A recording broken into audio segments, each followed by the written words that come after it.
यहाँ से देखेंगे जो मेंटरशिप प्रोग्राम चल रहा है तो इसका टेस्ट नंबर आपका 6 है। ये डेली टेस्ट 6 है, ठीक है। जो आपका क्लास होता है क्लास टेस्ट में वो आपका यहाँ पर 6 नंबर टेस्ट है, और जो फुल लेंथ था वो आपका भी पहले ही चल रहा है, ठीक है। तो यहाँ से देखते हैं क्वेश्चन यहाँ पर क्या है। यहाँ पे 20 क्वेश्चन आपके होंगे इसमें। ये पहला क्वेश्चन है, निम्नलिखित कथनों पर आपको विचार करना है। कथन एक, संघ सूची में राष्ट्रीय महत्व के विषय शामिल होते हैं, राइट। क्या हो जाएगा, पहला यहाँ पे जो आपका स्टेटमेंट है ये आपका करेक्ट हो जाएगा। दूसरा देखते हैं, ये राज्य सूची में वे विषय शामिल हैं जो विशेष रूप से राज्य जो और स्थानीय के महत्व के हैं, ठीक है। तो यहाँ पे संघ सूची की बात कर रहा है, यहाँ पर राज्य सूची की बात कर रहा है। ये तो कंफर्म पता हो गया कि इसकी व्याख्या नहीं करेगा, लेकिन स्टेटमेंट इसके दोनों करेक्ट है, ठीक है। तो हमारा आंसर यहाँ से बी करेक्ट आंसर हो जाएगा, ठीक है। संघ सूची में रक्षा, विदेशी मामले और बैंकिंग जैसे जो राष्ट्रीय महत्व हैं उसके विषय यहाँ पर शामिल होता है, जिनके केवल संसद जो ही वही कानून यहाँ पर बना सकती है, ठीक है। राज्य सूची में क्या होता है, राज्य सूची में स्थानीय महत्व के विषय शामिल होते हैं, जैसे सार्वजनिक स्वास्थ्य, पुलिस, कृषि और प्राथमिक रूप से राज्य सरकार की जो जिम्मेदारी होती है वो सब यहाँ पर होता है, ठीक है। सेकंड नंबर क्वेश्चन देखते हैं यहाँ से, निम्नलिखित में से किस आपातकाल को संवैधानिक आपातकाल के नाम से भी जाना जाता है, ठीक है। करेक्ट आंसर हमारा जो आंसर हो जाएगा राष्ट्रपति शासन। राष्ट्रपति शासन को हमारा संवैधानिक आपातकाल के नाम से भी यहाँ पर जाना जाता है। राष्ट्रपति शासन जिसे संवैधानिक आपातकाल के रूप में जानते हैं, ये भारतीय संविधान के अनुच्छेद 356, ठीक है, आर्टिकल 356 के तहत तब घोषित किया जाता है जब किसी राज्य में संवैधानिक तंत्र यहाँ पर विफल हो गया हो, ठीक है। तो आंसर हमारा सेकंड का बी करेक्ट हो जाएगा। यहाँ तीसरा क्वेश्चन है, निम्नलिखित पर विचार करना है। शिक्षा, वन, बैंकिंग और आपका वजन और माप दिया हुआ, ठीक है। तो शिक्षा आपका हो जाएगा, ठीक है। उसके बाद आपका हो जाएगा वन और वजन और जो माप ही है। बैंकिंग आपका आएगा, ये जो समवर्ती सूची उसमें नहीं होगा, ये संघ सूची में होगा, ठीक है। तो 3 आपके यहाँ से करेक्ट आंसर होंगे, केवल 3 सी, ठीक है। तो तीसरे का हमारा सी यहाँ से करेक्ट आंसर हो जाएगा। चौथा देखते हैं, केंद्र राज्य जो संबंध है उसके निम्नलिखित युग्म पर आपको विचार करना है, ठीक है। कौन सा सही होगा, देखते हैं। चौथा नंबर यहाँ से देखो, चौथा नंबर बोल रहा है इसमें जो आपका अनुच्छेद 262 है, ये आपका क्या है, अंतर्राज्यीय परिषद जो होता है, ठीक है, वो, राइट। ये वो दिखा रहा है। 280 क्या दिखा रहा है, वित्त आयोग दिखा रहा है। 315 क्या दिखा रहा है इसमें, अखिल भारतीय सेवाएं दिखा रहा है, राइट। देखो अनुच्छेद 262 हमारा अंतर्राज्यीय नदी जो घाटी हैं उसमें संबंधित विवादों का निर्णय से संबंधित है, ठीक है। और अंतर्राज्यीय जो परिषद इसकी स्थापना अनुच्छेद 263 के तहत की गई थी, ना कि 262 के तहत। 280 क्या है, 280 आपका हो जाएगा यहाँ से वित्त आयोग, ये करेक्ट है। तीसरा 315 अखिल भारतीय सेवाएं, ये आपका गलत होगा, क्योंकि 315 लोक सेवा आयोग से संबंधित होगा, ना कि अखिल भारतीय सेवा से भी गलत होगा। ओनली वन यहाँ से हमारा करेक्ट आंसर हो जाएगा चौथे का। पांचवा नंबर, केंद्र राज्य संबंध पर सरकारी आयोग जो है उसमें निम्नलिखित में से कौन सी सिफारिशें की थी, ठीक है। देखते हैं इसमें कौन सी सिफारिशें की थी। पहला स्टेटमेंट बोल रहा है अंतर्राज्यीय परिषद की स्थापना, ये तो कही थी, ठीक है, करेक्ट हो जाएगा। दूसरा, अन्य सभी जो विशिष्ट शक्तियाँ हैं उसको छोड़कर संबंधित सूची में शामिल किया जाना चाहिए, ये भी आपका करेक्ट हो जाएगा। राज्यसभा का कार्य और राज्यों को पुनर्गठन के लिए अधिकार अपवर्तित रहेगा, ये भी इनका करेक्ट होता है। तीनों बातें यहाँ पर जो सरकारी आयोग थे उसकी सिफारिशें थी, ठीक है। तो डी हमारा यहाँ से इसका करेक्ट आंसर हो जाएगा पांचवें का। छठा नंबर है, राजमन्नार समिति के संबंध में निम्नलिखित कथनों पर आपको विचार करना है कि कौन सा सही है। राजमन्नार समिति के बारे में देखो, राजमन्नार समिति है, इसका गठन तमिलनाडु सरकार द्वारा केंद्र राज्य संबंध की समीक्षा करने के लिए यहाँ पर किया गया था। तो बी हमारा क्या होगा, छठे का आंसर हो जाएगा, ठीक है। ये योजना आयोग को समाप्त कर दिया गया क्योंकि इसे वित्त शक्तियों का केंद्रीकरण माना गया है ना, इन्होंने ये बताया था, राइट। राज्यों को अधिक नियंत्रण देने के लिए कुछ विषय को संघ सूची और समवर्ती सूची राज्य सूची में स्थानांतरित किए जाने की यहाँ पर बात कही थी इन्होंने, ठीक है। तो हमारा आंसर यहाँ से छठे का बी यहाँ से करेक्ट आंसर हो जाएगा। सातवां, निम्नलिखित में से किस आयोग ने अनुच्छेद 356 के संयम से प्रयोग करने का सुझाव यहाँ पर दिया था। करेक्ट आंसर हमारा हो जाएगा सातवां नंबर का सरकारी आयोग, राइट। ए यहाँ से हमारा इसका करेक्ट आंसर हो जाएगा, ठीक है। तो इन्होंने देखो 1983 में स्थापित जो सरकारी आयोग है, राइट, इसने केंद्र राज्य संबंध की जांच की सिफारिश की और अनुच्छेद 356 जो राष्ट्रपति शासन था उसको संयम और केवल अंतिम उपाय के लिए यहाँ पर लगाया जाना चाहिए, ये यहाँ पर इन्होंने बात कही थी, ठीक है। इसका उद्देश्य अनुच्छेद 356 के अति प्रयोग और संभावित दुरुपयोग को रोकना और केंद्र राज्य जो है उसके बीच जो संघीय संतुलन है उसको बनाए रखना यहाँ पर बताया था, ठीक है। आठवां नंबर है, भारत में क्षेत्रीय परिषद के संबंध में निम्नलिखित कथनों पर आपको विचार करना है। पहला स्टेटमेंट है, ये संवैधानिक निकाय हैं, ठीक है, इनका उद्देश्य राज्यों के बीच जो सहयोग है उसको बढ़ावा देना है, राइट। तीसरा क्या है, तीसरा यहाँ पर प्रधानमंत्री के सभी क्षेत्रीय परिषद की अध्यक्षता करते हैं, ठीक है। तो देखो यहाँ पर जो हमारा पहला स्टेटमेंट है ये आपका गलत होगा, ठीक है, ये संवैधानिक निकाय नहीं है, राइट। ये हमारा जो अधिनियम है उसके तहत यहाँ पर किया गया था। तो कौन सा अधिनियम, 1956 का, तो पहला गलत हो गया। इसका उद्देश्य राज्य जो केंद्र राज्य के बीच जो सहयोग है उसको बढ़ावा देना, ये स्टेटमेंट हमारा करेक्ट हो जाएगा। तीसरा, प्रधानमंत्री सभी क्षेत्रीय परिषद की अध्यक्षता करता है, ये भी आपका गलत हो जाएगा। ओनली 2 करेक्ट है, तो आंसर हमारा सी यहाँ से करेक्ट हो जाएगा 8वें का।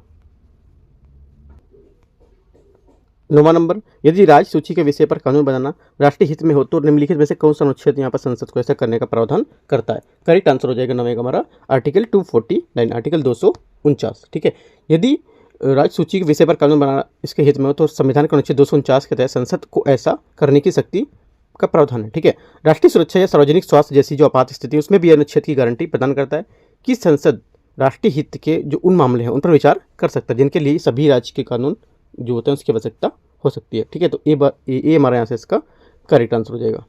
ये एक बार पारित हो जाने के बाद संसद उस मामले में 1 वर्ष की अवधि के लिए कानून बना सकती है जिसे राज्यसभा द्वारा प्रस्ताव को नवीकृत करने पर बढ़ाया जा सकता है। ठीक है, तो आंसर ए हमारा करेक्ट हो जाएगा 9वें नंबर का। 10वां, निम्नलिखित में से कौन सा विषय विशेष रूप से संघ सूची के अंतर्गत आता है? ठीक है, करेक्ट आंसर हमारा 10वें का हो जाएगा जनसंख्या और जनगणना, सी हमारा यहाँ से करेक्ट आंसर है। पुलिस और सार्वजनिक स्वास्थ्य जो है वो हमारा राज्य सूची का विषय है, हालांकि आपराधिक कानून समवर्ती सूची का विषय है। ठीक है, ये समवर्ती सूची का विषय है और आपका जो पुलिस सार्वजनिक स्वास्थ्य है ये आपका हो जाएगा राज्य सूची का। ठीक है, अगला देखते हैं 11 नंबर। यहाँ पे दिया देखो कौन से पेज से कहाँ से क्वेश्चन पूछा गया है, ये दिया हुआ है। ठीक है, पूंछी आयोग की स्थापना निम्नलिखित में से किस मुद्दे की समीक्षा के लिए यहाँ पर की गई थी? करेक्ट आंसर हो जाएगा ये केंद्र और राज्य से संबंध है उसके लिए यहाँ पर ये की गई थी। एम लक्ष्मीकांत जो 6वां संस्करण उसमें एक पेज नंबर जो 14 और 19 करके .9 करके दिया वहाँ पर आपको ये मिल जाएगा। ठीक है, तो जो इसके अधिदेश के व्यापक मुद्दे थे इसमें जो सहकारी संघवाद थे उसको सुदृढ़ करने और राष्ट्रीय और राज्य जो आपातकाल था उसके दौरान भूमिका को स्पष्ट करने के यहाँ पर जो शक्ति थी उसको संतुलित करने का सुधार लाने के लिए यहाँ पर उपाय किए गए थे। ठीक है, तो हमारा 11 का आंसर यहाँ से हो जाएगा केंद्र राज्य संबंध। अगला देखते हैं हम 12 नंबर क्वेश्चन। समवर्ती सूची के विषय पर केंद्र राज्य जो कानून उसमें टकराव होने की स्थिति में कौन सा कानून वरीयता प्राप्त करता है? ठीक है, कौन सा प्राप्त जो कानून है वो वरीयता प्राप्त करेगा? तो करेक्ट आंसर हमारा जो 12 नंबर आएगा इसका हो जाएगा केंद्रीय कानून। ठीक है, समवर्ती सूची में जो हमारा विषय है इनके टकराव की स्थिति में भारतीय संविधान के अनुच्छेद 254 के अनुसार केंद्रीय कानून ही यहाँ पर मान्य होगा। 30 नंबर देखो यहाँ पर 30 नंबर में निम्नलिखित कथनों पर आपको विचार करना है। कथन 1, वित्त आयोग का गठन संविधान के अनुच्छेद 280 के अंतर्गत यहाँ पर किया जाता है। ठीक है, तो यहाँ पर हमारा जो पहला स्टेटमेंट है इसका ये करेक्ट हो जाएगा। दूसरा, वित्त आयोग की सिफारिश सरकार के लिए बाध्यकारी, ये बाध्यकारी नहीं होती हैं, तो ओनली पहला करेक्ट है और दूसरा गलत है, तो आंसर हमारा हो जाएगा सी। यहाँ से हमारा 13 नंबर का सेट जो आंसर है वो करेक्ट हो जाएगा। 14 नंबर यहाँ पे देखो जो सी नंबर क्वेश्चन था सी बोल रहा हूँ 13 नंबर, इसमें एम लक्ष्मीकांत का 6वां संस्करण का 14.13 और 45.1 में यहाँ पर आपको मिल जाएगा। ठीक है, क्वेश्चन अगर देखोगे निम्नलिखित में से कौन सा निकाय मुख्य रूप से भारत में अंतर्राज्यीय जल विवादों को निपटान करता है? ठीक है, करेक्ट आंसर 14 का हो जाएगा ये नदी बोर्ड, डी हमारे यहाँ से इसका करेक्ट आंसर हो जाएगा। भारतीय संविधान का अनुच्छेद 262 संसद को अंतर्राज्यीय नदी जो जल विवादों से संबंधित मामले पर कानून बनाने का अधिकार प्रदान करता है। ठीक है, 263 मैंने आपको ऊपर बता चुका हूँ, 262 ये 63 में आपको ऊपर बता चुका हूँ। ठीक है, इस प्रावधान के अंतर्गत संसद ने 2 कानून नदी बोर्ड अधिनियम 1956 1956 और जो अंतर्राज्यीय जल विवाद अधिनियम 1956, ठीक है, ये 2 क्या है अधिनियम यहाँ पर किए गए थे। अगला देखते हैं 15 नंबर क्वेश्चन। यहाँ पे देखो ये जो आपको मिलेगा लक्ष्मीकांत का 6वां संस्करण में 15.1 में मिल जाएगा। अंतर्राज्यीय परिषद के संदर्भ में निम्नलिखित कथनों में से कौन सा सही है? ठीक है, इसकी स्थापना भारत के तत्कालीन प्रधानमंत्री राजीव गांधी के कार्यकाल में हुई थी। ठीक है, तो 15 का जो हमारा आंसर हो जाएगा यहाँ से पहला स्टेटमेंट ये गलत है। ठीक है, क्यों? क्योंकि इसकी स्थापना वर्ष 1990 भारतीय संविधान के अनुच्छेद 263 के आधार पर राष्ट्रपति के आदेश पर गृह मंत्रालय के अधीन यहाँ पर की गई थी। ये विश्वनाथ प्रताप सिंह के प्रधानमंत्री कार्यकाल में गठित की गई थी। ठीक है, इसकी अध्यक्षता भारत के प्रधानमंत्री करते हैं, ये स्टेटमेंट करेक्ट है। ठीक है, सभी राज्यों के इसमें कौन कौन सदस्य हो सकते हैं? सभी राज्यों के मुख्यमंत्री। ठीक है, विधानसभा वाले जो केंद्र शासित प्रदेश के मुख्यमंत्री हैं, जिन संघ शासित प्रदेशों में विधानसभा नहीं है उनके प्रशासक, राइट, और राष्ट्रपति शासन के अधीन जो उनके राज्यपाल हैं वो।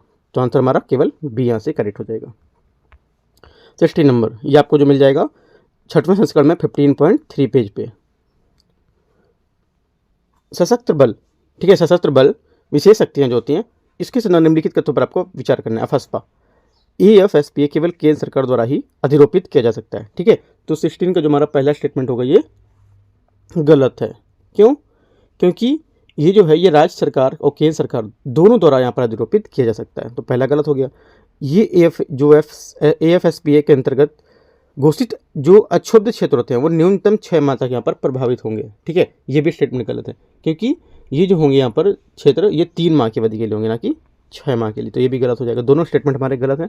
पूछ रहा है कौन सा सही है, हमारे कोई सही नहीं है। तो डी हमारे यहाँ से करेक्ट आंसर हो जाएगा 16 का। 17 है चुनाव में कृत्रिम बुद्धिमत्ता AI की भूमिका के संदर्भ में निम्नलिखित कथनों पर आपको विचार करना है। कृत्रिम बुद्धिमत्ता का उपयोग, जो AI का उपयोग है, इसमें सोशल मीडिया और मतदान डेटा के आधार पर चुनाव परिणाम को पूर्वानुमान करने हेतु पूर्व कथनात्मक विश्लेषण यहाँ पर किया जाता है। ठीक है, 17 का यहाँ से जो पहला स्टेटमेंट है ये करेक्ट हो जाएगा। दूसरा, चुनाव में कृत्रिम बुद्धिमत्ता का उपयोग को लेकर किस भी प्रभावी जो महत्वपूर्ण जो नैतिक चिंता है वो नहीं होगी, क्योंकि ये सुरक्षा और मतदाता जो सहभागिता है उसके अनुप्रयोग तक ही सीमित है। ठीक है, सेकंड यहाँ से हमारा गलत, क्योंकि हालांकि जो हमारी AI है इसकी सुरक्षा और मतदाता सहभागिता के माध्यम से चुनावी प्रक्रिया में सुधार करता है, किंतु ये नैतिक चिंताओं को भी बढ़ाता है, जैसे कि इसमें व्यक्तिगत प्रहार, ठीक है, और प्रचार, डीप फेक सामग्री, हेर फेर जोखिम सामने यहाँ पर शामिल होता है। तो सेकंड गलत हो जाएगा। ओनली 1 यहाँ से हमारा करेक्ट आंसर हो जाएगा 17 का।